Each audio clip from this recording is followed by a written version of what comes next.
अस्सलामुअलैकुम। Horror stories के एक न्यू एपिसोड के साथ मैं हूं मजहर मलिक। कैसे हैं आप लोग? उम्मीद है खैरियत से होंगे।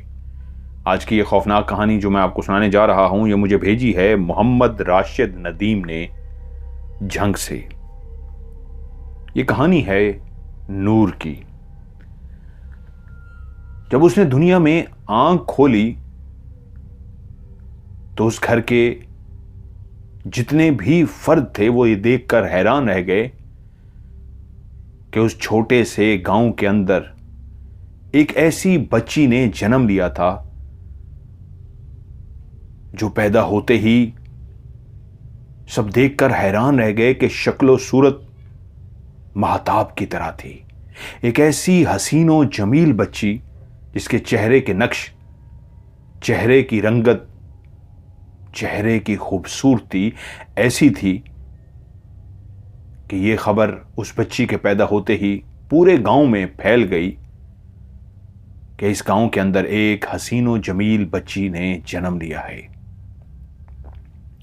बच्चे सभी खूबसूरत होते हैं, फूल की मानित, लेकिन कुछ बच्चे पैदा होते ही अपनी साफ निखरी निखरी रंगत की वजह से, एक ऐसा गांव जहां के जितने भी बच्चे पैदा होते थे वो इतने ज्यादा गोरे नहीं होते थे।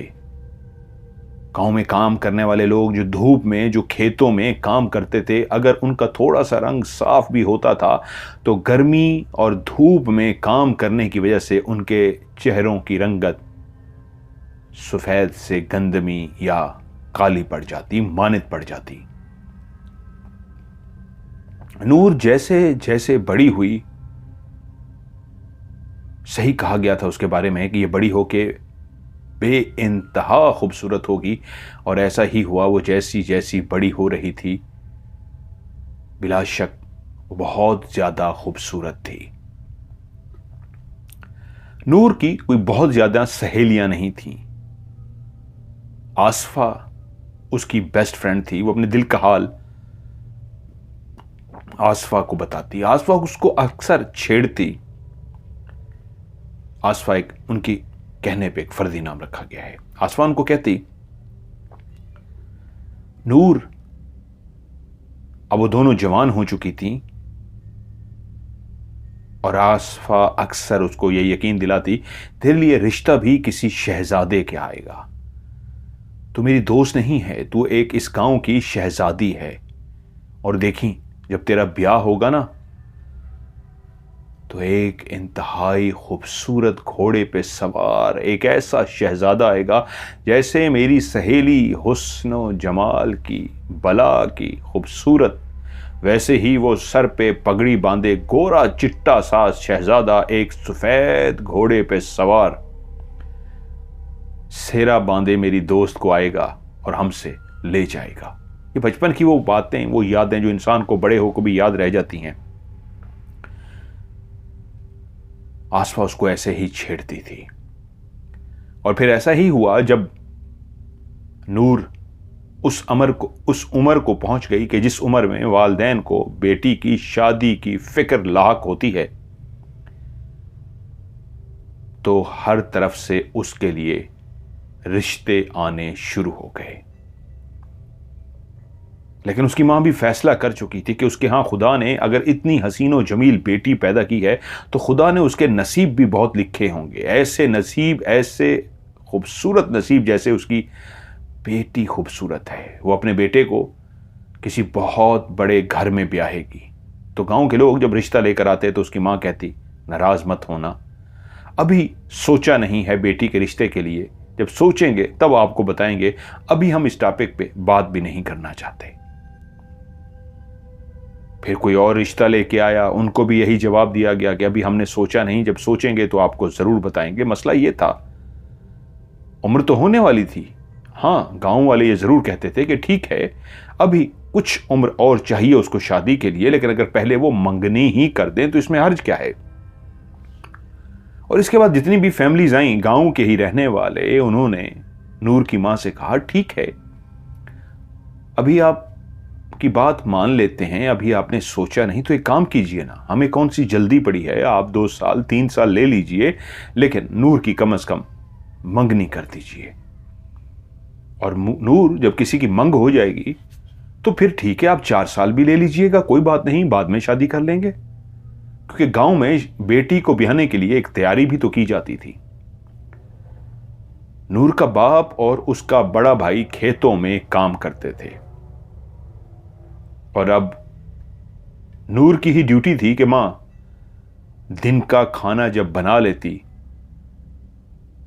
तो लस्सी और खाने का सामान लेकर नूर को रवाना कर देती कि जा अपने अब्बा और अपने भाई को रोटी दे आ। जहां पे उनके खेत थे, उनके गांव उनके घर से काफी फासले पर थे। तो नूर सर पे सामान उठाए, हाथ में गड़वी पकड़े जब चलती हुई जाती तो रास्ते में ही एक छोटा सा जखीरा आता था, एक ऐसा जखीरा जहां पे काफी ज्यादा घने दरख्त लगे हुए थे। अब तो गांव में ऐसा नजर नहीं आता, लेकिन पहले गांव में काफी ऐसे जखीरे नजर आते थे जो मैंने भी देखे हुए हैं कि एक दोनों अतराफ, बीच में एक सड़क होती, कच्ची या पक्की, लेकिन दोनों अतराफ दरख्त इस अंदाज में लगाए गए होते कि दरख्त के ऊपर दरख्त चढ़ा होता, यानी उनके बीच में बहुत कम फासला लगाया गया होता, दरख्त के साथ ही दरख्त लगा होता। और आप जब उस बीच वाले रास्ते से गुजरते तो लेफ्ट और राइट दोनों, दाईं तरफ बाईं तरफ दरख्त ही दरख्त दूर तक फैले होते। चलते चलते चलते जब आप काफी लंबा सफर तय कर लेते तो वो जखीरा दोनों तरफ खत्म हो जाता। वो भी एक ऐसा कच्चा रास्ता था, एक पगडंडी सी बनती थी, क्योंकि वो अपने खेतों की तरफ जाती थी। ये रास्ता था जो शहर की तरफ जाता था, लेकिन इनके खेतों की तरफ आगे वो एक छोटी सी पगडंडी शुरू हो जाती थी।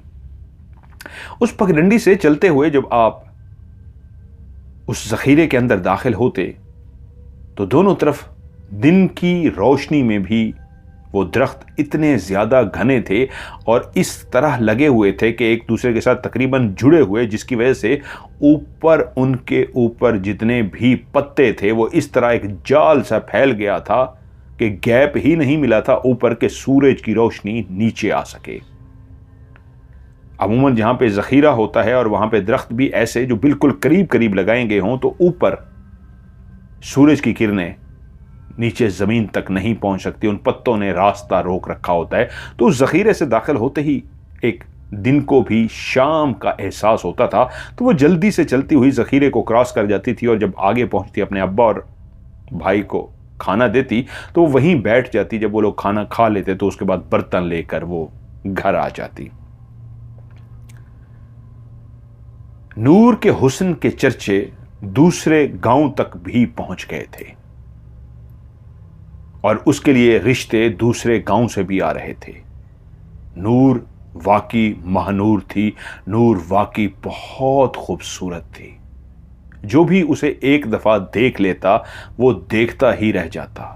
औरतें भी इसलिए ही तो कोशिश करती थी कि वो अपने बेटे के लिए नूर का हाथ मांग लें, क्योंकि वो जानती थी कि नूर जिसके हिस्से में जाएगी वो खुशकिस्मत होगा, ऐसी हसीनो जमील दुल्हन बनेगी, ऐसी हसीनो जमील बहू बनेगी। लेकिन नूर की मां थी कि वो एक ऐसे रिश्ते की तलाश में थी जो सबसे हटकर हो। अब तो हालत गांव के अंदर यह हो चुकी थी कि गांव वाले खफा खफा से थे नूर की मां से कि चलो तुमने हमें भी नहीं दिया, उसको भी नहीं दिया, उसको भी नहीं दिया, सबको नहीं दिया, सबको एक ही बहाना कर दिया। अभी हमने सोचा नहीं, इनकार नहीं किया, लेकिन हकीकत में किया तो इनकार ही है, डायरेक्टली नहीं इनडायरेक्टली इनकार ही है। तो कोई बात नहीं, हम भी देखते हैं कौन सा शहजादा आता है तुम्हारी बेटी को ब्याहने के लिए, क्योंकि अमीर तो ये लोग भी नहीं थे।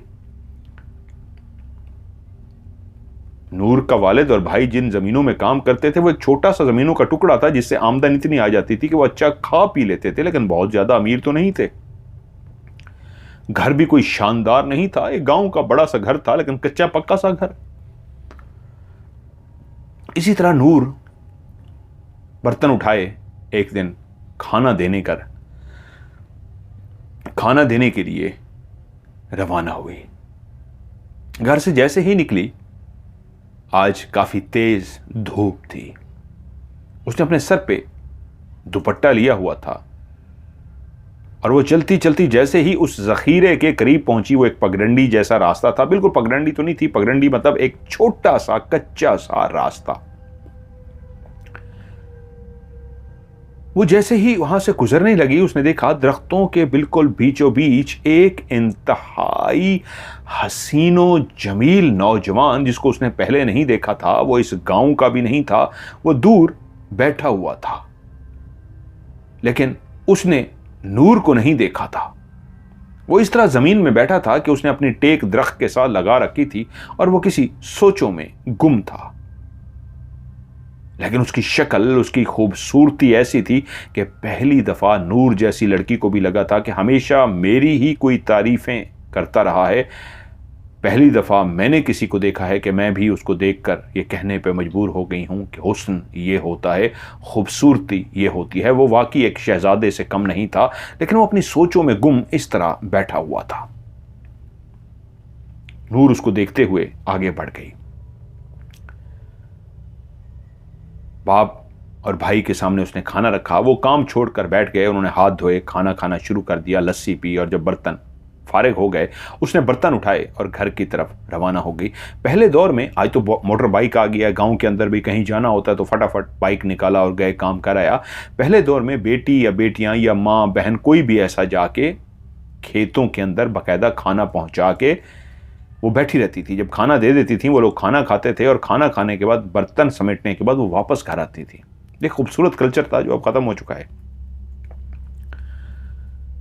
जब उसने बर्तन समेट लिए, अब्बा और भाई ने खाना खा लिया, वो वापस मुड़ने लगी तो उसको याद आया, मैंने जखीरे के अंदर एक इंतहाई भला का, इंतहाई हसीन और जमील नौजवान देखा था। और जब उसी पगडंडी से गुजरने लगी तो उसकी निगाहें खुद ब खुद उसी तरफ चली गईं, तो उसने देखा अभी तक उसी तरह वो सोचों में गुम बैठा हुआ है। उसको देखती हुई वहां से गुजर गई। अगले दिन जब दोबारा वो उस रास्ते से गुजरने लगी तो उसकी निगाह खुद ब खुद उसी तरफ गई, लेकिन वहां पे कोई भी नहीं था। शायद कोई मुसाफिर था, एक हसीन और जमील मुसाफिर जो आज चला गया था। लेकिन 2 दिन के बाद दोबारा से वो उसी पगडंडी से जखीरे के बीच में से गुजरने लगी तो उसकी निगाह उसी साइड पर पड़ी, तो सेम उसी दरख्त के नीचे वही मुसाफिर मौजूद था और उसी तरीके सोचों में गुम दरख्त की कमर टिकाए दरख्त के साथ सोचों में गुम बैठा था। उसकी चलने की रफ्तार एकदम से आहिस्ता हुई, वो ठटक गई थी। उसको देखकर वो उसको जी भर के देखना चाहती थी, क्योंकि वो नौजवान कहीं दूर खलाओं में घूर रहा था। नूर की रफ्तार इसलिए आहिस्ता हुई कि उसको कुछ लम्हे वो देखती देखती आगे बढ़ गई। वो चाहती थी वो रुक जाए और उसको देखती रहे, लेकिन शर्म हया, उस गांव की शर्म हया उसके आड़े आ गई और वो आगे बढ़ गई। और वापसी पे भी उसी तरह आहिस्ता से चलती हुई आई, ताकि अगर वो देख भी ले तो यही समझे कि नूर आहिस्ता चलती आ रही है, लेकिन उसके आहिस्ता चलने का मकसद था उस नौजवान को देख सके। ये सिलसिला 3-4 दिन चलता रहा कि नूर ने देखा अब वो नौजवान खलाओं में नहीं घूरता, बल्कि दूर से आती हुई नूर को इस तरह देखना शुरू कर देता है कि नूर अब उसकी तरफ देख नहीं सकती थी, क्योंकि नूर के अंदर एक शर्म हया थी। वो गांव की लड़की थी, वो गांव का नौजवान तो नहीं था, बाहर से कोई आया हुआ था। अब नूर ने देखा कि वो तो मेरी तरफ देख रहा है। नूर ने अपनी आंखों को झुका लिया। वो तो अपने दिल को खुश करना चाहती थी, उसका दीदार करना चाहती थी, लेकिन क्योंकि वो उसकी तरफ देख रहा था, वो इसलिए उसकी तरफ ना देख सकी और आगे बढ़ गई। जब वापस आने लगी तो दिल में दुआ कर रही थी कि वो फिर सोचों में, ख्यालों में गुम हो, ताकि मैं उसको जी भर के देख सकूं। लेकिन उसने देखा दूर से ही नूर को महसूस हो गया वो टिकटिकी बांधे उसी को ही देख रहा है। आज आते जाते हुए वो उसी की तरफ देख रहा था। अगले दिन जब नूर खाना लेके उसी पगडंडी पे पहुंची तो उसने देखा कि वो अपनी जगह पर मौजूद नहीं है। नूर की रफ्तार पहले ही स्लो थी, लेकिन जब उसने देखा वो नौजवान नहीं है तो इधर उधर देख ही रही थी कि एकदम से वो उसके सामने आकर खड़ा हो गया। वो एकदम से घबरा गई और वो उससे बोला, मैं जानता हूं आपका नाम नूर है। नूर, मैं दिल से सबसे पहले माजरत ख्वाह हूं, इजाजत लिए बगैर इस तरह आपके सामने आकर खड़ा हो गया हूं। लेकिन मैं दिल के हाथों मजबूर हो गया हूं। मैं शहर कराने वाला हूं, पास ही जो शहर है वहीं की रिहाइश है। लेकिन मैंने जब से आपको देखा है मैं अपने होश खो बैठा हूं। मैं दीवानों की तरह यहां बैठा होता हूं कि ताकि आपका दीदार कर सकूं। आपके हुस्न के चर्चे सिर्फ दूसरे गांव तक नहीं, शहर तक पहुंच चुके हैं। और जब मुझे इस बात का पता चला तो मैं आपका दीदार करने के लिए पहुंच गया। और जब मैंने आपका दीदार किया तो आपको महसूस तो नहीं होने दिया कि मैं आपको देख रहा हूं, लेकिन मैं अपना दिल हार बैठा और आज दिल की बात कहने के लिए आपके सामने आ गया हूं।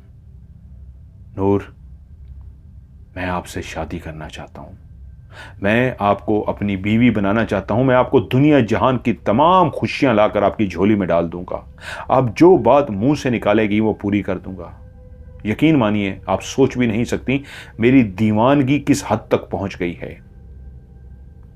मैं रोज शहर से फासला तय करके इसी जखीरे में इसलिए बैठता था कि आपका दीदार कर सकूं। अब बर्दाश्त से बाहर होता जा रहा था। मैंने अपने घर वालों को राजी कर लिया है। मेरे घर वाले आपसे मेरी शादी करने को तैयार हैं। कल आपके घर में मेरे वालिदैन रिश्ता लेकर आएंगे। लेकिन उससे पहले मैं आपसे इजाजत लेना चाहता था कि मैं आपसे शादी करना चाहता हूं। क्या आप अपने वालिदैन को रिश्ते के लिए हां कह देंगी? नूर, जो अभी तक उसकी बातों को सुनती जा रही थी और उसको अपने पास इस तरह करीब खड़ा देख के उसका हुस्न जो थोड़े फासले पे होता था तो इतनी कयामत ढाता था, अब तो उसकी आंखों के सामने था और आंखों के सामने तो वो और ज्यादा कयामत ढा रहा था। उसकी आंखें बहुत खूबसूरत थी। उसका नाक, उसके होंठ, उसके गाल, उसका माथा, वो पूरा बहुत हसीन और जमील था। अगर नूर को खुदा ने रंग और रूप दिया था, सफेद दूध की तरह उसका चेहरा था, इंतहा का खूबसूरत का, तो वो नौजवान भी खूबसूरती से नूर से कम ना था। अगर देखा जाए तो नूर अपने दिल से कह रही थी ये तो मुझसे भी ज्यादा खूबसूरत है। कि फिर से वो बोला, नूर को खामोश देख के, क्या हुआ, आपने मेरी बात का जवाब नहीं दिया? तो नूर जैसे ख्यालों से बाहर निकली और बोली, हम गांव की लड़कियां हैं। हमारे वालिदैन हमारी शादी का फैसला करते हैं और जो हमारे वालिदैन का फैसला होता है उसके आगे हमें सर झुकाना होता है। हमारे गांव में लड़कियों की पसंद और नापसंद नहीं पूछी जाती। और उसके बाद वो खामोश हो गई। वो आगे से बोला, कल मेरे वालिदैन आपके घर आएंगे। मुझे पूरा यकीन है कि मैं अपने प्यार को, अपनी मोहब्बत को पाने में कामयाब हो जाऊंगा। इजाजत चाहता हूं।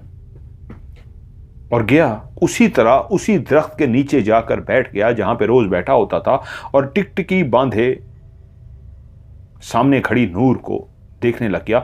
नूर अभी तक अपनी जगह से हिली नहीं थी, उसको जाता देखती रही। फिर वो नीचे बैठा, दरख्त से उसने टेक लगाई और उसी तरह टिकटिकी बांधे नूर को देखना शुरू कर दिया। तब नूर को एहसास हुआ, मैं खड़ी हुई क्यों हूं, मुझे तो चले जाना चाहिए। और जल्दी से नूर आगे बढ़ गई। लेकिन वो ऐसी ख्यालों में, सोचों में उलझी हुई थी। जैसे ही जाकर उसने अपने बाप और भाई के सामने खाना रखा, नीचे वो भी जमीन पर बैठ गई। हाथ धोकर वो जैसे ही खाना खाने लगे तो एकदम से जो ख्यालों में गुम थी बोली, अब्बा वहां ना उस जखीरे के अंदर। और एकदम से उसको याद आया, ये मैं क्या कर रही हूं। अब्बा जो रोटी का बड़ा सा लुकमा तोड़ चुका था, एकदम से बेटी के मुंह से सुन के बोला, क्या हुआ, क्या है वहां पे जखीरे में? और वो एकदम से जो ख्यालों में गुम होने की वजह से अब्बा के सामने ये बोल पड़ी थी, एकदम से बहाना बना दिया, वहां पे बहुत बड़ा सांप है, उधर जखीरे में सांप है कोई। तू परेशान ना हो मेरी बेटी, तेरा भाई और मैं खाना खा लें, हम तेरे साथ चलेंगे। अगर कोई बड़ा सा ही सांप आ गया, कोई नहीं, हम उसको मार देंगे, तू परेशान ना हो। अब वो परेशान होगी कि ये मैंने अब्बा और भाई को क्या कह दिया। वहां तो वो नौजवान बैठा है और उन्होंने देख लिया तो गलत हो जाएगा। अब्बा और भाई ने बैठ के खाना खाया और जब खाना खा लिया तो अपने डंडे उठा लिए और कहा, चल बेटी, कहां है वो सांप, हमें दिखा, उस जखीरे के अंदर हम जाके उस सांप को मारते हैं। और अब्बा और भाई अब आगे चल रहे थे, वो उनके पीछे चल रही थी, लेकिन दिल की धड़कन तेज थी। ये मैं क्या कर बैठी हूँ, ये मैं क्या कह बैठी हूँ। अब्बा तो उनको देख लेगा, भाई देख लेगा, वो तो उसको जान से मार देंगे। वो तो मुझे ही टिकटिकी बांधे देख रहा होता। उसके दिल में 100 ख्यालात आ रहे थे। वो घबराई हुई उनके पीछे चलती हुई जा रही थी कि उसके अब्बा की आवाज़ आई, ज़ख़ीरा तो ख़त्म हो गया, यहाँ पे तो कोई सांप नहीं है। हाँ हाँ हाँ, कोई नहीं है। जैसे वो होश में आ गई कि शुक्र है वो वहाँ मौजूद नहीं था, चला गया था। उसने अक्लमंदी की थी और उसने एक ठंडी सांस ली। हाँ अब्बा, लगता है शायद सांप चला गया होगा। तो बाप ने कहा हाँ हाँ, कोई परेशानी की बात नहीं, तू घर जा। उसको रवाना करके वो वापस खेतों में चले गए। अगले ही दिन जब उस दिन वो घर पहुंची तो उसकी मां ने उसको कहा, कल जो रिश्ता कराने वाली मासी है उसने बताया है कि कोई बड़े घर का रिश्ता आ रहा है, कल तूने बहुत तैयार हो जाना, तेरा अब्बा और भाई भी खेतों में नहीं जाएंगे, कल लड़के वाले तुझे देखने आ रहे हैं। अगले दिन वो तैयार वगैरह हो गई और जब उसको मां ने कहा तो उनके लिए चाय लेकर आ, मेहमान आ चुके हैं। वो एक अपने सर पे दुपट्टा लिए शर्माती हुई चाय के बर्तन लेकर उनके सामने आई तो उन्होंने देखा कि सामने सोफे पर 3 खवातीन बैठी हैं और उनके साथ एक मर्द बैठा है। लेकिन खवातीन ने इतना भारी भरकम ज्वेलरी पहन रखी है कि गहने ही गहने हैं। उनके गलों के अंदर इतना ज़्यादा सोना पहना हुआ है, उनके हाथों में इतनी सोने की चूड़ियां हैं, माथे पे सोना, कानों में सोना, सोने से भरी हुई थी। यकीनन कोई बहुत अमीर कबीर फैमिली थी। उनके कपड़े भी बहुत जर्क बर्क थे और जो मर्द बैठा था उसका भी लिबास देखकर लगता था कि वाकई किसी बड़े घर से रिश्ता आया है। बहुत अमीर कबीर लोग थे। उनका बैठना, उनके जूते, उनका ज्वेलरी पहना, उनका लिबास, उसके अंदर से अमारत झलक रही थी। कुछ देर के बाद वो अंदर चली गई। वो परेशान थी कि ये कौन लोग हैं। वो जो कल उसको रास्ते में मिला था, जिसने उससे कहा था मेरे वालिदैन कल रिश्ता देखने के लिए आएंगे, क्या ये उसी का रिश्ता है? लेकिन उसके कपड़े तो इतने अच्छे नहीं थे, खूबसूरत जरूर था लेकिन वो इतना अमीर तो नहीं था। ये तो बहुत अमीर फैमिली है। और उसने अपना नाम ज़दान बताया था, ज़िदान। अब वो डामाडोल थी, क्या ये ज़िदान की फैमिली है? लेकिन ज़िदान तो इतना अमीर नहीं था। अगर ये ज़िदान की फैमिली नहीं है तो ये तो कोई और लोग हैं। उसको तो ज़िदान पसंद आया था, जिसको उसने कहा था मेरी तो पसंद ही कोई नहीं, लेकिन वो दुआ करती रही थी कि या अल्लाह ज़िदान की फैमिली आए और वो मुझे पसंद कर ले। लेकिन ये कौन है? वो किचन में ही थी कि थोड़ी देर के बाद 2 खवातीन अंदर आईं और बड़े बड़े नोट उसकी मुट्ठी में थमा दिए। इसका मतलब था घर में रिश्ते की बात पक्की हो गई है। इसलिए ही तो उसके हाथों में बड़े बड़े, इतने बड़े नोट थमाए गए थे, जिसको देख के वो हैरान रह गई थी। उन औरतों ने उसके सर पे हाथ रखा और खुदा हाफिज करके चली गईं। उसकी मां ने बताया वो तुम्हें पसंद कर गई हैं, बहुत बड़े घर से रिश्ता आया है, बहुत अमीर कबीर लोग हैं, कल हम जाएंगे लड़के को देखने के लिए। वो नहीं जानती थी कि ये कौन है। उसको तो ये तक नहीं बताया गया था कि लड़के का नाम क्या है। बस वालिदैन लड़की से पूछते ही कहाँ है। माँ ने खुशखबरी सुनाई थी, जैसा मैंने सोचा था तेरे लिए वैसा ही अमीर कबीर बहुत बड़े घर का रिश्ता आया है। अगले दिन उसकी माँ, बाप और 1-2 करीबी रिश्तेदार शहर पहुंचे तो उन्होंने बताया एक नई सोसाइटी है शहर की, वहाँ पे बहुत बड़ी उनकी कोठी थी। इतनी बड़ी कोठी, जब उस कोठी के अंदर उनके माँ बाप रिश्तेदार दाखिल हुए तो दंग रह गए। उसका फर्नीचर देख के, लगा हुआ फानूस देख के, उस घर के अंदर लगे हुए पर्दे देख के, इतना महंगा सामान उस घर के अंदर पड़ा था। जिस तरह का वो जेवरात पहन कर आए थे, वो वाकई बहुत अमीर कबीर लोग थे। और लड़के को देखते ही नूर के माँ बाप ने हाँ कर दिया और यूं वापस आके वो जो 7 रिश्तेदार खवातीन गई थीं, उन्होंने पूरे गांव को बता दिया। जो उसकी माँ कहती थी, सही कहती थी भी, मैं बेटी की शादी करूंगा तो किसी बहुत बड़े घर में करूंगी, लेकिन ये तो उससे भी कई गुना बड़ा घर है जितना उसकी माँ कहती थी, तो बहुत अमीर कबीर लोग हैं। और कितने दिनों तक उस घर में पड़े हुए फर्नीचर की बातें होती रहीं कि कुर्सियां ऐसी कमाल की पड़ी हुई थी, मेज़ ऐसी कमाल की थी, ये चीज़ फलां थी फलां थी फलां थी। ख़वातीन थीं कि तारीफ़ें करते थकती नहीं थीं, लेकिन नूर के दिल की धड़कन तेज़ हो जाती। सब कुछ तो अच्छा है, अमीर भी बहुत हैं, क्या ये ज़िदान की फैमिली है या कौन लोग है, कोई नहीं जानता था। यहाँ तक कि वो दिन आ पहुँचा जब उन्होंने मामलात, अब रिश्तेदार भी आना जाना शुरू हो गया, वो ख़वातीन भी इनके घर आ जाती और नूर के वालिदैन भी उनकी कोठी शहर में चक्कर लगा आते। अब नूर के बाप और भाई को एक टेंशन पड़ी थी कि वो अपनी जमा पूंजी जमा करें। जितने अमीर कबीर वो लोग हैं तो उनकी आओ भगत भी उस तवाज़ो से की जाए कि पता लगे कि अगर वो बहुत है तो हम भी तो अपनी तरफ से कुछ करें। लेकिन उन्होंने पहले ही कह दिया था, हमें बेटी के लिए कोई भी जहेज नहीं चाहिए। और उन्होंने कहा था, अब वो हमारी बहू है, हमारी बेटी है, एक बात याद रखिएगा, आपने हमसे कोई फ़र्क नहीं करना। और एक बहुत मोटी रकम, बहुत बड़ी रकम नूर के वालिद के हाथ में ज़बरदस्ती थमा दी थी। वो इनकार करते रहे कि नहीं, मैं बेटी का बाप हूँ, इसका मतलब ये थोड़ा है, मैं मेरी जितनी औकात है मैं ज़रूर करूँगा। उन्होंने कहा नहीं, इसलिए कि आपने अपना लख्त जिगर हमें दे दिया है, इससे बड़ी बात क्या हो सकती है। ये गांव की एक ऐसी शादी होगी कि पूरा गांव देखेगा, तो इसलिए आपने इंतजामात भी ऐसे करने हैं। ये पैसे हमारी तरफ से हैं। ज़बरदस्ती उन्होंने पैसे दे दिए ना करने के बावजूद भी। और ऐसा ही हुआ, जिस दिन बारात आनी थी, नूर के वालिदैन के पास जितना पैसा वो दे गए थे उस हिसाब से उन्होंने इस तरह का एहतमाम किया था कि पूरा गांव हैरान रह गया। वो तो कभी इतना पैसा इकट्ठा कर ही नहीं सकते थे जिस तरह का एहतमाम किया गया। लेकिन जब वो लोग आए तो निकाह से पहले ही इतने तहाइफ लेकर आए कि पूरा गांव देखकर हैरान रह गया। लड़की के लिए इतना जेवरात लेकर आए, उसकी माँ के लिए इतना कुछ लेके आए, बाप के लिए लेके आए, यहाँ तक कि जो करीबी रिश्तेदार थे उनके लिए भी कई महंगे तहाइफ लेकर आए। बल्कि जो दूर दूर के रिश्तेदार थे उनको भी तहाइफ दिए, महंगे कपड़े, किसी को शाल दी, और करीबी रिश्तेदार उनको सोने की बनी हुई चीज़ें दी। पूरे गांव में धूम मच गई कि भाई नूर जितनी खूबसूरत थी, रिश्ता भी वैसा आया है। और यूं जब निकाह की रस्म हुई, नूर से पूछा गया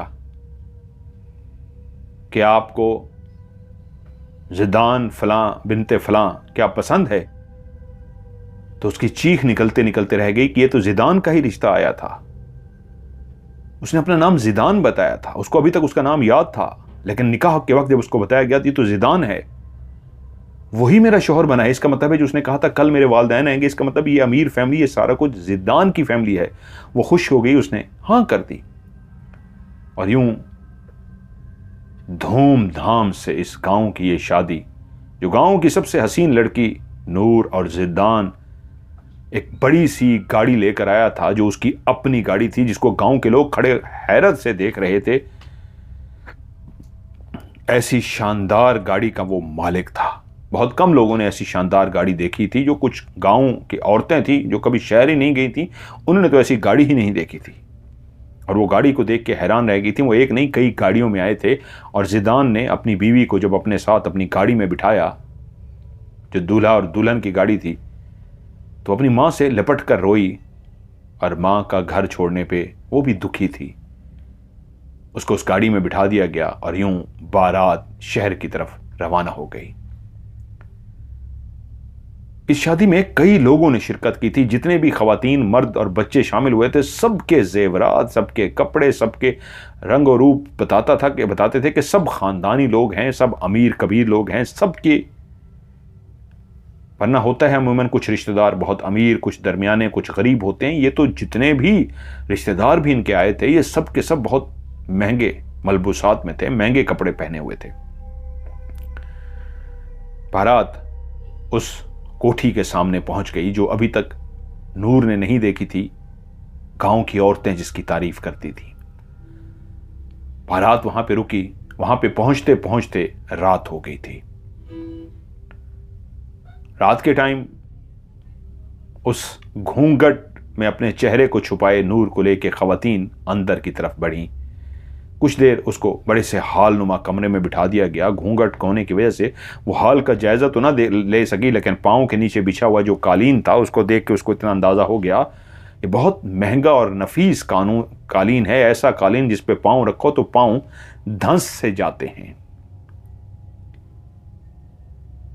रस्में होती रहीं, बातें होती रहीं, एक शोर शराबा होता रहा। कितनी घंटे इस तरह 2-3 घंटे गुजर गए कि उसके बाद उन्होंने कहा दुल्हन थक गई होगी, अब इसको उसके कमरे में पहुंचा दो। दुल्हन को उसके कमरे में पहुंचा दिया गया और दरवाज़ा बंद कर दिया गया। जब वो घूंघट ओढ़े अपने बिस्तर पर टेक लगाए बैठी थी, उसको लगा अब कमरे में उसके अलावा कोई भी नहीं है, अब मैं घूंघट हटा के कमरे का जायज़ा ले सकती हूँ। ये मेरा बेडरूम है, मेरा कमरा है, मेरे शौहर का कमरा, मैं भी तो देखूँ। उसने घूंघट की ओर से जब उस कमरे को देखा तो उसकी खूबसूरती देख के हैरान रह गई।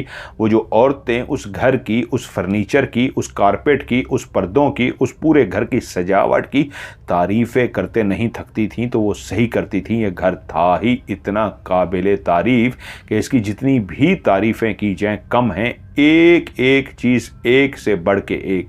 आप एक चीज़ को देखते तो उसकी खूबसूरती में खो जाते, साथ ही मुड़ के दूसरी चीज़ को देखते वो पहले से भी ज़्यादा खूबसूरती होती। आप अगली चीज़ को देखते वो उससे भी ज़्यादा खूबसूरत होती। वो अपनी इस तरह पूरे कमरे को देख के हैरान रह गई।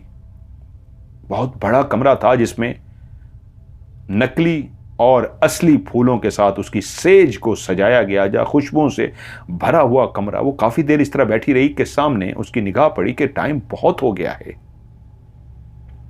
उसने सामने लगी हुई घड़ी की तरफ निगाह दौड़ाई तो उसको पता लगा रात के 12 बज गए हैं। लेकिन एकदम उसको एहसास हुआ कि बाहर जो औरतों का, मर्दों का, बच्चों का शोर आ रहा था, जो अभी भी कई रिश्तेदार कुछ चले गए थे, जो कई अभी मौजूद थे, उनका शोर शराबा, बातें करने की आवाज आ रही थी, वो बिल्कुल खामोशी छा गई थी। 12 बज गए हैं, मेरे शौहर जिदान भी अंदर अभी तक नहीं आए। ये खामोशी कैसी हो गई? एक शादी वाला घर जिसमें मुसलसल बोलने की ऊंची ऊंची आवाजें आ रही थी, कोई किसी को बुला रहा था, कोई हंस रहा था, कोई कुछ कर रहा था। अब ऐसा लगता था जैसे घर बिल्कुल सिवाय नूर के इस घर में बंदा ही कोई ना हो। और वो परेशान हो गई कि ये क्या हुआ, एकदम से क्या खामोशी छा गई है। उसके कमरे के अंदर तो लाइट जल रही थी। उसको कुछ समझ ना आई, कुछ देर बैठी रही। उसके दिल की धड़कन थोड़ी सी तेज हो गई कि ऐसी खामोशी, क्या सारे घर को खाली छोड़ गए हैं? एकदम से बोलते बोलते चुप कर गए हैं। वो आहिस्ता से बिस्तर से नीचे उतरी और बिस्तर से नीचे उतर के उसने दरवाजे की उस ओर से झांक कर बाहर देखने की कोशिश की, जहां से क्लियर नजर आ रहा था कि बाहर का मंजर देखते ही उसके पैरों तले से जमीन निकल गई। वह ऐसी खौफजदा हुई, वो ऐसी डर गई कि थर थर कांपना शुरू हो गई। छलांग नहीं सिर्फ उसने मारी, वरना दौड़ती हुई वो बिस्तर पे आई और उसका पूरा वजूद थर थर कांप रहा था कि उसी लम्हे दरवाज़ा खुला और जिदान दरवाज़ा खोल कर जैसे ही अंदर दाखिल हुआ, उसने अपने पीछे दरवाज़ा बंद किया और मुस्कुराता हुआ उसके सामने खड़ा था। नूर, तुम मेरी बीवी बन गई। मैं कितना खुशकिस्मत हूं कि मैंने तुम्हें पा लिया। नूर, तुम इतनी डरी हुई क्यों हो? तुम घबरा क्यों रही हो? वो नूर की तरफ आगे बढ़ने लगा तो नूर और सिमट गई, जल्दी से और पीछे हो गई। वो रुक सा गया कि मुझसे डर रही है, क्या हुआ है? तुम डर क्यों रही हो? सब खैरियत है ना? नूर बहादुर तो थी, लेकिन आज उसकी सारी बहादुरी जवाब दे गई थी। उसने अपनी ताकत को जमा किया और बोली, तुम कौन हो? मैं जिदान हूं, तुम्हारा शौहर। तुम्हारी मुझसे शादी हुई है, हम मिले थे वहां पे। मैंने तुम्हें कहा था कल मेरे वालिदैन आएंगे। क्या हो गया तुम्हें? और वो बोली, मैंने अपनी आंखों से सब देख लिया है। क्या देख लिया है तुमने? जिदान बोला। बाहर खामोशी हो गई थी और मुझे डर लग रहा था। मैंने दरवाजे के अंदर से जब बाहर का मंजर देखा तो मेरी जान निकल गई। बाहर जितने भी औरतें मर्द हैं वो तो सब के सब ढांचों की तरह हैं, इंतहाई खौफनाक और इंतहाई भयानक। उनके चेहरे बहुत डरावने हैं और मैं बेहोश होते होते बची हूं। सच सच सच बताओ, तुम कौन हो? उसने अपना सर झुका दिया और बोला, इसका मतलब है तुमने मेरे रिश्तेदारों की गलती की वजह से इस राज को जान लिया है। मैं चाहता था कि यह राज तुम्हें मालूम ना हो, लेकिन क्योंकि उन सब ने मेरे कहने के बावजूद अपने असली रूप में आ गए और तुमने उनको देख लिया। नूर, मैं इंसान नहीं हूं। मेरा ताल्लुक एक जिन्नात के कबीले से है। मैं जिन्नात के एक बहुत ताकतवर कबीले से ताल्लुक रखता हूं और ताकतवर कबीले के सरदार का बेटा हूं। मैंने जब तुम्हें देखा था तो मैं तुम्हारा दीवाना हो गया। मैं उस जगह से उड़ता हुआ जा रहा था, तुम्हें देख लिया था और उसके बाद इंसान का रूप धार के मैं नीचे आकर बैठना शुरू हो गया, तुम्हें देखना शुरू हो गया। मैंने अपने वालिदैन को कायल कर लिया था। वो मानने को तैयार नहीं थे कि कैसे एक जिनजादे की शादी एक इंसान से हो सकती है, आदमजाद से हो सकती है। लेकिन मेरी जिद की आंखें वो हार मान गए और उन्होंने कहा, ठीक है, हम सब इंसान का रूप धार के तुम्हारे रिश्ते के लिए जाएंगे। हम लोग मुसलमान हैं, हम भी कलमा गो हैं। यूं मेरे वालिदैन तुम्हारे रिश्ते के लिए तुम्हारे घर गए और तुम्हारा रिश्ता मांगा और हमारी शादी हुई है, इस्लामी तरीके से हुआ है। मैंने भी निकाह को कबूल किया है। एक मुसलमान होने के नाते मुझसे भी उसी तरीके, इस्लामी तरीके से निकाह किया गया है। यह एक हकीकी निकाह हुआ है और सुन्नत के हिसाब से, शरीयत के हिसाब से, दीन के हिसाब से तुम मेरी ज़ौजा हो। वो बोली, तुमने मुझसे छुपाया क्यों? तुमने मुझसे झूठ क्यों बोला कि तुम इंसान नहीं, कोई जिनजादे हो? नूर, मैं तुम्हारे सामने हमेशा इसी इंसान के रूप में रहूंगा। तुम मुझे कभी भी दूसरे रूप में नहीं देखोगी। ये मेरे घर वालों की एक गलती की वजह से तुमने उनका असली रूप देख लिया। जिन्नात का रूप भयानक ही होता है। जिन्नात खौफनाक रूप के ही मालिक होते हैं। इसलिए मेरे घर वाले भी जब एक रूप धारे हुए थे रात के 12 बजे, तो अपने असली रूप में आ गए और तुमने दरवाजे से उनको देख लिया। वरना मैंने उनसे कहा था कि यहां पे अपना रूप मत चेंज कीजिएगा, कमरों में जाके चेंज कीजिएगा। लेकिन मैं तुमसे वादा करता हूं, तुम्हें कभी डर नहीं लगेगा। मैं तुम्हारे सामने इसी तरह, इसी रूप में रहूंगा। और मैं जानता हूं तुमने इस रूप को बहुत पसंद किया था। तुम जब वहां पे चलती हुई आती थी तो पहले तेज तेज चलती थी, वहां पहुंचते ही आहिस्ता हो जाती थी ताकि मुझे चुपके चुपके देख सको, घूर सको। ऐसे है ना? अब मुझसे मत डरो। ये जिदान तुम्हारे सामने ऐसे ही खूबसूरत रूप में रहेगा। लेकिन वो सिमट सी गई और उससे बोली, प्लीज मेरे करीब मत आना, प्लीज मेरे करीब मत आना। उसके आगे गिड़गिड़ाती रही और वो समझ गया कि आज उसने एक ऐसी बात को जान लिया है जिसकी बात यकीनन उसको कुछ दिन चाहिए होंगे नॉर्मल होने के लिए। मुझे भी उससे फासला रखना चाहिए। सो उस जिनजादे ने, जिदान ने उससे फासला रखा। और अगले दिन उस गांव की रसूमात के हिसाब से लड़की को अपने वालिदैन के घर जाना था। वो दोनों अलग अलग बिस्तर पर सोए। वो इंसान के रूप में ही रहा, लेकिन वो शदीद खौफजदा थी। अगले दिन वो उसी तरह गाड़ी में सवार करके नूर को उसके गांव ले गए। गांव जो अभी तक उस शादी की धूम को, जितनी धूमधाम से वो शादी की गई थी, उसको भूला नहीं था। वो कीमती तहाइफ, जिस तरह वो मिठाइयाँ लेकर आए थे, देसी घी की मिठाइयाँ, जिस तरह वो लोगों को तोहफे देकर गए थे, पैसे देकर गए थे, सोना देकर गए थे, वो अभी तक पूरे गाँव में धूम मची थी। और नूर के घर में रिश्तेदारों का रश पड़ा था कि आज नूर वापस आएगी उस बड़ी सी गाड़ी में। और नूर उस बड़ी सी गाड़ी में घर दाखिल हुई, सबसे मिली। लेकिन माँ ने दूर से ही देख लिया बेटी खुश नहीं है और वो सीधी मिलने के बाद कहा, मेरे सर में दर्द हो रहा है, मैं जरा कमरे में जा रही हूं। शादी की जो रौनक होती है, इतनों दिनों की रसूमात होती है, धूम धमाका होता है, उसमें बच्चियां थक जाती हैं। रिश्तेदार भी इस बात को समझते थे, लेकिन माँ ने देख लिया बेटी जिस अंदाज में कह रही है, सर का बहाना कर रही है, मामला कुछ और है। जिदान के रिश्तेदार बाहर मौजूद रहे, गपशप करते रहे और मां सबकी नजरों से बच के अंदर कमरे में दाखिल हुई। देखा बेटी चादर में इस तरह लेटी है जैसे सो रही हो। मां करीब गई और बोली, नूर क्या हुआ है, सब खैरियत है? उसने देखा उसका वजूद हिल रहा है, जैसे वो रो रही हो। मां ने उसके चेहरे से चादर हटाई तो रो रो के उसकी आंखें सुर्ख हो चुकी थी। मां का कलेजा धक से रह गया। क्या हुआ है नूर, मुझे बताओ, मेरी बच्ची क्या हुआ है? एक रात के अंदर ऐसा क्या हो गया कि रो रो के तेरी हालत खराब हो गई है? वो रोते हुए उठी और मां से लिपट गई और मां से लिपट के हिचकियां लेकर रोना शुरू हो गई। मां ने उसे चुप कराया और बताया, बोल मेरी बेटी क्या हुआ है? मैं तेरे साथ हूं, मुझे तू अजीज है, मुझे दौलत अजीज नहीं है। मेरी ख्वाहिश थी तेरे बड़े घर में शादी हो, लेकिन यह नहीं कि तू रोए। उसने मां से कह दिया, मां वो तो जिन ज़्यादा है, जिसके साथ मेरा निकाह हुआ है वो इंसान नहीं जिन्नात हैं। मां का दिल धक से रह गया कि ये क्या कह रही है। उसने कहा, हाँ मां ऐसा ही है। मैंने रात अपनी आंखों से देख लिया था कि जब वो अंदर नहीं आ रहे थे, बाहर खामोशी हो गई थी, तो बाहर रोशनियां जल रही थी। मैंने दरवाजे की ओर से देखा था तो वहां पे औरतें, मर्द, बच्चे जितने भी मौजूद थे वो तो इंतहाई भयानक शक्लों के थे, काले स्याह सायों की तरह थे, उड़ते फिर रहे थे। उनके चेहरे ढांचों की तरह थे, उनके वजूद ढांचों की तरह के थे। किसी का सर नहीं था, किसी का बाजू नहीं था। अगर कोई ढांचा फिर रहा था तो गर्दन के बगैर था। कोई ढांचा ऐसा था जिसकी टांगे नहीं थी, वो उड़ता फिर रहा था। और वो सब के सब खौफनाक शक्लों के मालिक थे। और मेरे शौहर ने भी मुझे बता दिया। तो मां ने कहा, नहीं बेटी नहीं, मैं अपनी बेटी को मौत में नहीं धकेल सकती, तू परेशान मत हो, मैं तुझे नहीं जाने दूंगी।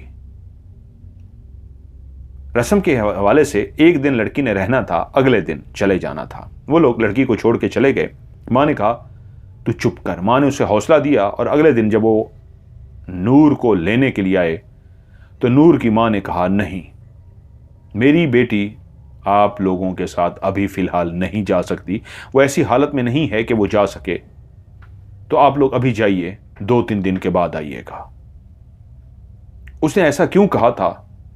क्योंकि उसने ये बात जब अपने शौहर से डिस्कस की थी तो उसने कहा था, अभी इनको किस तरीके भेजो, हमारे गांव के फासले पे एक बाबा सा रहता है, फकीर सा, अल्लाह का वली है, वहीं इबादत करता है, वहीं रहता है, उसके पास चलते हैं, वो यकीनन हमें इस हालात से बचाएगा।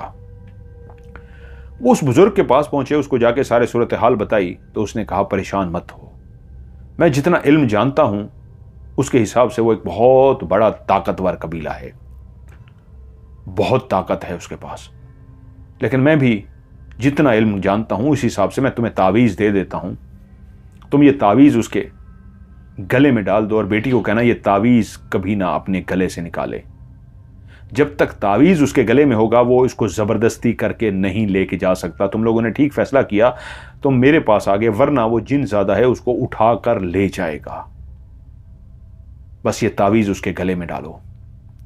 वो तावीज़ उसके गले में डाल दिया गया और जब 3 दिन के बाद वो लेने के लिए आए तो उन्होंने उनको क्लियर कह दिया कि हम जान चुके हैं आप लोग इंसान नहीं हैं, आप लोग जिन्नात हैं और आप लोगों ने इंसान का रूप धार के हमारे साथ गेम खेली है और आपने हमारी बेटी का निकाह पढ़वा लिया है। अब बेहतर है आप हमारी बेटी को तलाक दें। उन्होंने कहा, नहीं, हम तलाक नहीं देंगे, हम जिस कबीले से भी हैं, अगर आपको इस राज का पता भी लग गया तो एक बात याद रखिएगा, हमारे यहां तलाक नहीं होती। जब एक दफ़ा शादी हो जाती है तो चाहे कुछ भी हो जाए, तलाक नहीं होती, इसलिए हम बेटी को लेकर जाएंगे। उन्होंने कहा, नहीं, तुम बेटी को नहीं लेकर जा सकते और तुम ज़बरदस्ती भी नहीं कर सकते। जिदान ने कहा, मुझे अपनी बीवी से बात करनी है। वो सबको हटाता हुआ कमरे में दाखिल हुआ लेकिन उसके करीब न जा सका, दरवाजे के अंदर ही रुक गया। कोई ताकत, ना नजर आने वाली ताकत उसको रोक रही थी। जैसे वो अंदर दाखिल नहीं हो पा रहा था, उसने कोशिश की, अंदर दाखिल नहीं हो पाया तो वापस आके अपने वालिदैन से बोला, वो यकीनन कुछ बंदोबस्त कर चुके हैं, मैं अंदर नहीं जा पा रहा। तो बाप ने बोला, कोई बात नहीं, हमने निकाह किया है, हम भी बेटी को लेकर रहेंगे। उसके वालिदैन ने कहा, नहीं, ये बात अभी तक हमने गांव वालों को नहीं बताई और आप लोगों से यही कहेंगे बेहतर है हमारी बेटी को छोड़ दें। और तभी जिदान से नूर की मां ने कहा, तुम वाकई अगर मेरी बेटी से प्यार करते हो तो अपने प्यार का सबूत दो, इसको अभी इसी लम्हे तलाक दो। वो दहल किया, उसने कहा, नहीं, मैं ये नहीं कर सकता। काफी बहस मुबासा हुआ लेकिन वो लोग चले गए, लड़की को साथ लेकर ना जा सके क्योंकि उनको पता लग गया था कि कोई एक ताकत है जो उनको रोक रही है।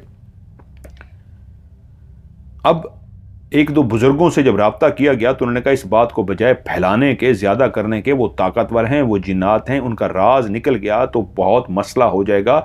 इसको करने की बजाय इनके घर चलते हैं, इनके रिश्तेदारों से बात करते हैं और उनको समझाने की कोशिश करते हैं कि लड़का जज्बाती हो गया, इंसानी रूप धार के आ गया, लेकिन ये मामला गलत है। इंसान की जिन से शादी नहीं हो सकती। आप लोगों ने धोखा दिया है। बेशक आपने इनामात दिए, आपने वापस नहीं इनामात, लेकिन ये इस्लाम में भी इजाजत नहीं है।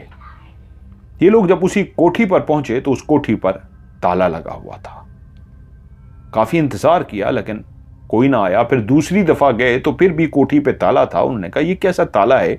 तो उन्होंने दूर दूर जो कुछ घर थे उन्हीं से जाके पूछा, क्योंकि वो एक कोठी ऐसी जगह पे थी, एक नई सोसाइटी बनी थी जिसके इर्द गिर्द कोई भी घर नहीं था, दूर दूर तक कोई घर नहीं थे। एक खाली बना हुआ ये बहुत बड़ा एक बंगला था जिसके अंदर वो मिलने के लिए जाते थे। जब लोगों से पूछा गया तो उन्होंने बताया वो बंगला तो काफी अरसे से बंद पड़ा हुआ है, उसके जो मालिक हैं वो तो बाहर मुल्क कहीं रहते हैं, वो साल में शायद एक दफा आते हैं, अपने घर में रहते हैं, वरना ये घर बंद पड़ा हुआ है।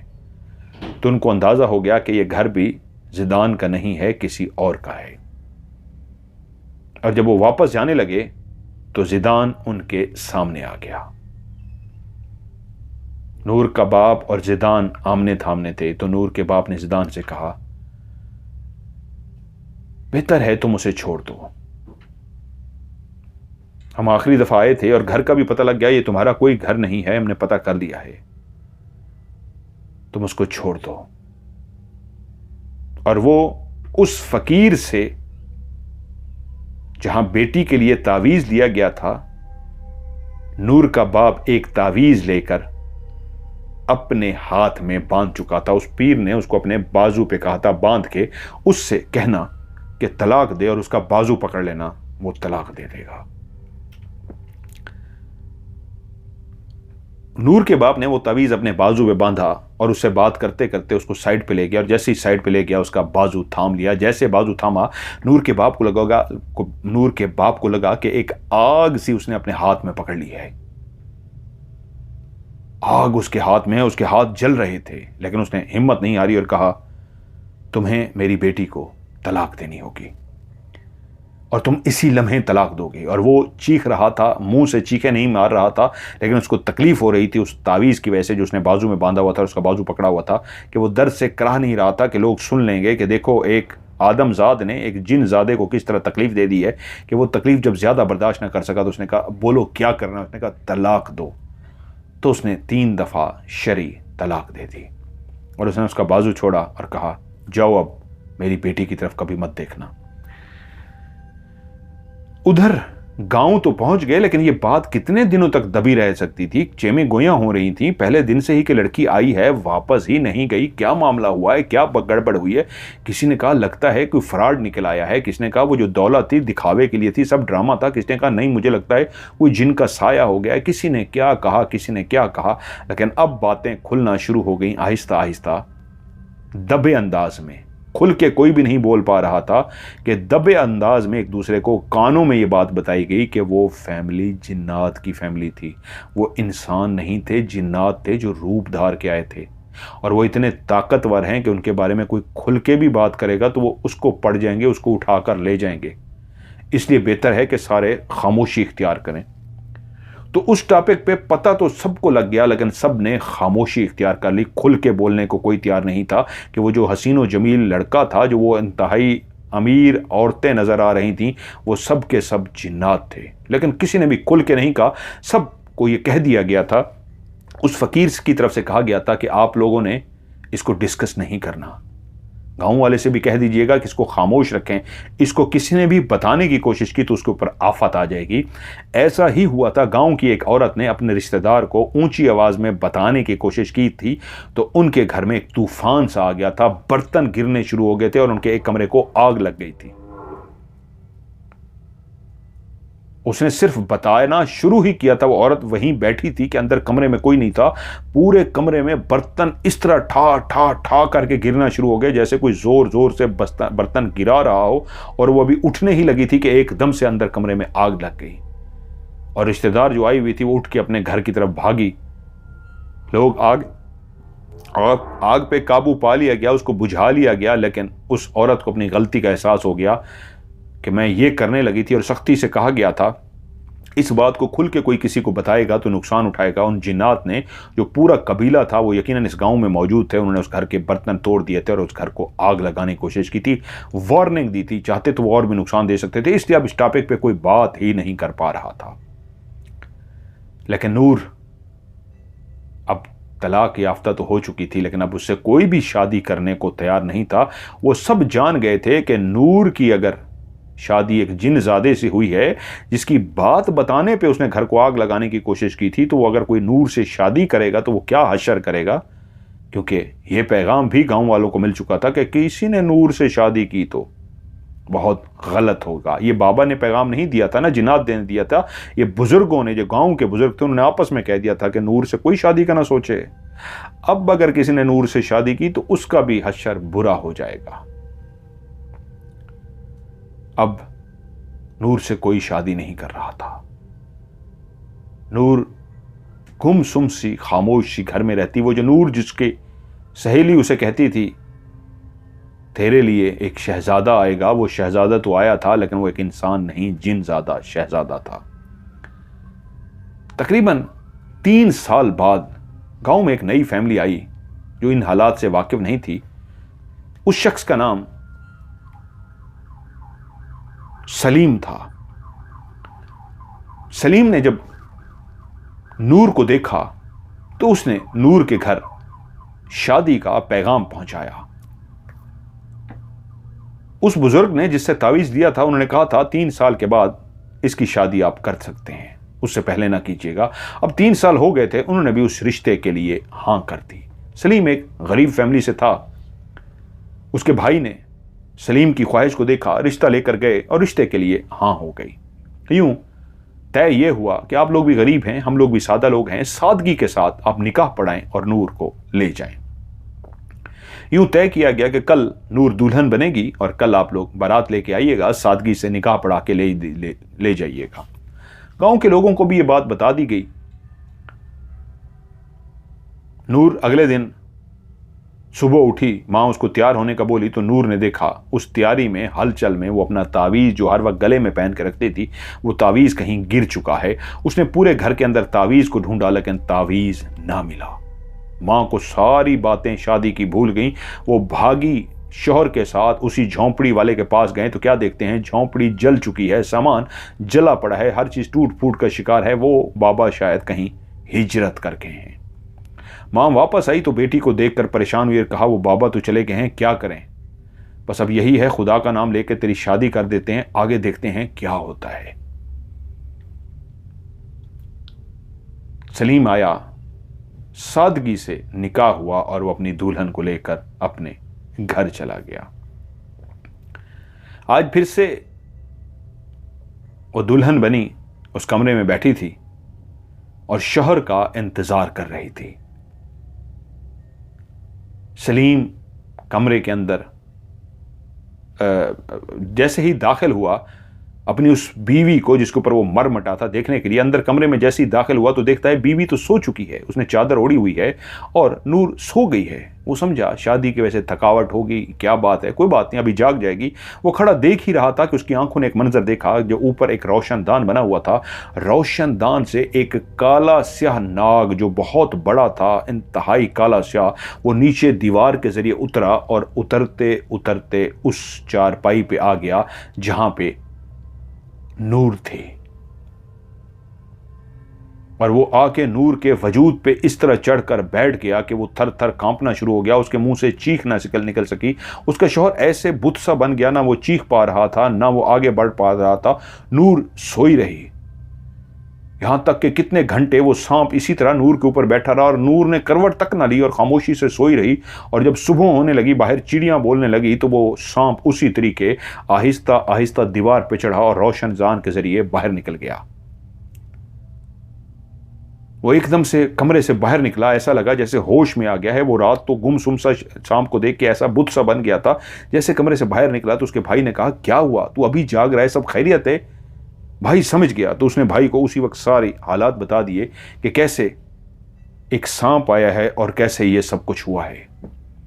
उसने कहा अपनी बीवी को ये बात ना बताना, वो डर जाएगी, वो मासूम है, उसको ना बताना।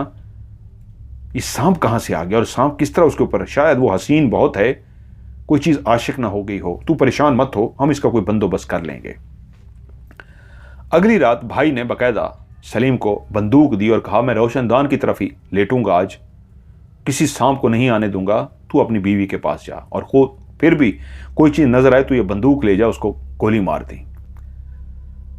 सलीम जैसे ही कमरे में दाखिल हुआ तो बीवी फिर उसी तरह गहरी नींद सोई हुई थी। शायद वो उसको लगा कि क्या मापता है, दिन को वो जागती है, बातचीत करती है, नॉर्मल रहती है, लेकिन कमरे में जाते ही उसको गिशी सी सवार हो जाती है और वो गहरी नींद सो जाती है। अभी भी वो गहरी नींद सो रही थी।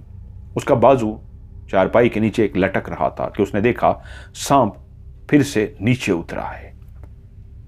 आज वो इतनी तेजी से सांप उतरा है कि जैसे वो निशाना बनाने ही लगा है, लेकिन सांप तेजी से नीचे आया है और आते ही उसके सीने पे उसी तरह इस तरह लिपट गया है कि अगर वो गोली चलाता और गोली जरा भी मिस हो जाती तो वो सीधी नूर को लग जाती। अब वो निशाना लेकर खड़ा है, लेकिन उसका हाथ कांप रहा है। हाथ या निशाना जरा चूका तो गोली तो सीधी नूर को लगेगी। काफी देर वो बंदूक ताने खड़ा रहा कि एकदम से देखा सांप छलांग मार के नीचे उतरा है और उसी लम्हे नूर की आंख खुल गई है। जैसे ही नूर की आंख खुली है तो उसने फिर से बंदूक को ताना है, वो उसको मारने लगा है, लेकिन नूर इस तरह उठ गई है जैसे बंदूक को देखकर डर गई हो। वो उसके आगे आ गई है डर के कि क्यों मार रहे हो, मुझे क्यों मार रहे हो। और उसने बंदूक नीचे करी कि तुम्हें नहीं मार रहा। और इतनी देर में जब उसको समझाने लगता, सांप तेजी से रोशनदान के जरिए बाहर निकल गया। वो बंदूक लेके बाहर भागा तो उसका भाई कहता है कहां जा रहे हो। उसने कहा रोशनदान के नीचे तो आप लेटे हो, अभी वो नीचे उतरा है। उसने कहा मैं तो जाग रहा हूं, कोई सांप नहीं आया, तुम्हारा दिमाग ठीक है। उसने कहा नहीं, कुछ गड़बड़ जरूर है। वो बंदूक भाई को पकड़ाकर अंदर गया और अपनी बीवी से बोला मैं बंदूक तुम्हारे लिए नहीं लेके आया था, कल भी एक सांप आया था, तुम्हारे ऊपर बैठा रहा है और मैं बुद्ध की तरह खड़ा रहा हूं, मैं बोल भी नहीं सका। आज भी एक सांप आया है बहुत बड़ा और तुम्हारे ऊपर बैठा रहा है। मैं उसको गोली इसलिए नहीं मार सका कि वो अगर निशाना चूक जाता गोली तुम्हें लग जाती। लेकिन डरो मत, अब मुझसे बच नहीं सकेगा।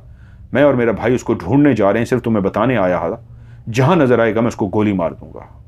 उठकर खड़ी होगी और बोली सलीम तुम मेरे शौहर हो, उस सांप को गोली ना मारना, उसको गोली नहीं लगेगी, वो एक जिन ज़ादा है, मेरा पुराना शौहर, उसी से मेरे पहले शादी हुई थी। और जब मुझे पता चला था वो जिन ज़ादा है तो अगली ही रात में अपने घर आ गई थी। उसने मेरे जिस्म को हाथ नहीं लगाया था, लेकिन वो मेरा आशिक था, मुझसे प्यार करता था। मैंने उससे तलाक ले ली थी, लेकिन उस तावीज़ की वजह से फिर वो मेरे ऊपर मुसल्लत हो गया। जब तक मैंने तावीज़ पहने रखा है वो मेरे करीब नहीं आ सका, क्योंकि जब वो मुझे लेने के लिए आए थे अगले दिन तो वो कमरे के अंदर दाखिल ही नहीं हो सका था उस तावीज़ की ताकत की वजह से। और अब तावीज़ गुम हो गया है, इसलिए वो मेरे पीछे आया है, वो मेरे पीछे रहेगा। मैं आज आपके आगे हाथ जोड़ती हूं, आप उसको मारेंगे वो आपको मार देगा। आप मेरे शौहर हैं, मैं दिल से आपको शौहर कबूल कर चुकी हूं। आप मुझे बेशक तलाक ना दें, मैं गुलाम बन के आपके घर में काम करूंगी, मैं आपकी नौकरानी बन के काम करूंगी, आपकी सेवा करूंगी, लेकिन ये धब्बा मेरे ऊपर लग जाएगा। वो तो जिन ज़्यादा था, मैं अपने आप को संभाल गई। आप भी मुझे तलाक दे देंगे, मैं मर जाऊंगी। आप शादी कर लीजिए, किसी को भी अपनी जिंदगी में ले आइए, लेकिन मुझे तलाक मत दीजिए। मैं बांदी बन के, नौकरानी बन के आपके पीछे रहूंगी। सलीम उसकी मासूमियत पे हैरान रह गया, लेकिन उसने एक जुमला कहा, आपने मुझे पहले क्यों नहीं बताया ये बात। उसने कहा अगर मैं पहले बता देती आप क्या मुझसे शादी करते। सलीम कुछ देर खामोश रहा, फिर बोला मुझे पहले का तो नहीं पता कि मैं आपसे शादी करता या ना करता, लेकिन अभी आपसे मैं कह रहा हूं आप ही मेरी बीवी हैं, आप ही मेरी बीवी रहेंगी, चाहे कुछ भी हो जाए। मैं अभी आपके करीब नहीं आऊंगा, मैं जान चुका हूं वो शैतान सांप की सूरत में, वो जिन ज़्यादा वापस आ जाएगा, लेकिन अभी तक आप मेरी बीवी हैं। इस्लामी तौर पे मैंने आपसे निकाह किया है, और वो भी अपने आप को जिस तरह आप बता रही हैं कि उसने सारी बात बता दी थी। मुसलमान कहता है कलमा गो है तो वो जानता है कि जब तक मैं आपको नहीं छोड़ूंगा आप मेरी ज़ौजा हैं, और वो किसी ज़ौजा पे हमला नहीं कर सकता। हाँ, अगर खुदा न खास्ता मैं आपको छोड़ दूं फिर वो ज़रूर आपको हासिल करने की कोशिश करेगा, लेकिन उससे पहले ही हम इसका बंदोबस्त कर लेंगे। हाँ, मैं तब तक इस कमरे में नहीं आऊँगा, आप अकेली रहेंगी। उसने अपने भाई को भी सारी सूरत हाल बता दी और उसको भाई को उसने कहा कि भाई, मुझे बीवी यही चाहिए, मैंने इसी के साथ गुजारा करना है। तो उन्होंने कहा फिर ठीक है, अल्लाह के वली भी कई हैं, आए ढूंढते हैं। ढूंढते ढूंढते ढूंढते 1 हफ्ते बाद उधर वो रोब सांप की सूरत में उसके पास आता रहा। 1 हफ्ते बाद कहते हैं पीर सैयद वलीद शाह शहर में उनको मिले। सलीम और उसके भाई ने सारा वाकया उनको सुनाया तो उन्होंने कहा फौरन बच्ची को मेरे पास लेकर आओ। फौरी तौर पे नूर को उसके पास लेके गए। उन्होंने उसको पानी दम करके दिया और कहा आप लोग कुछ दिन यहीं मेरे पास ही रहेंगे। उन्होंने बकायदा उनके रहने खाने पीने का बंदोबस्त कर लिया। उधर उन्होंने पढ़ाई की। सलीम को और उसके भाई को सामने बिठाया और पढ़ाई करके किसी को हाजिर किया तो उस कमरे के अंदर बकायदा एक सुराख से एक सांप निकलकर सामने आ गया। वो पढ़ते रहे तो थोड़ी ही देर के बाद वो सांप एक इंसान का रूप धार गया, वही जो उसने जिदान का रूप धारा था उसी रूप में आ गया। तो वलीद शाह साहब बोले उससे, ऐ बदबख्त, मैं तुझे छोड़ देता, मैं तुझे माफ कर देता, लेकिन अब मैं मजबूर हूं तुझे नुकसान पहुंचाने पे। तूने उस अल्लाह के मुलाजिम को, वो जितनी ताकत रखता था, उसने इनको तावीज क्या बना के दिया, तूने उसकी झोंपड़ी को मार दिया, तुझने उसकी झोंपड़ी को जला दिया और उसको नुकसान पहुंचा दिया।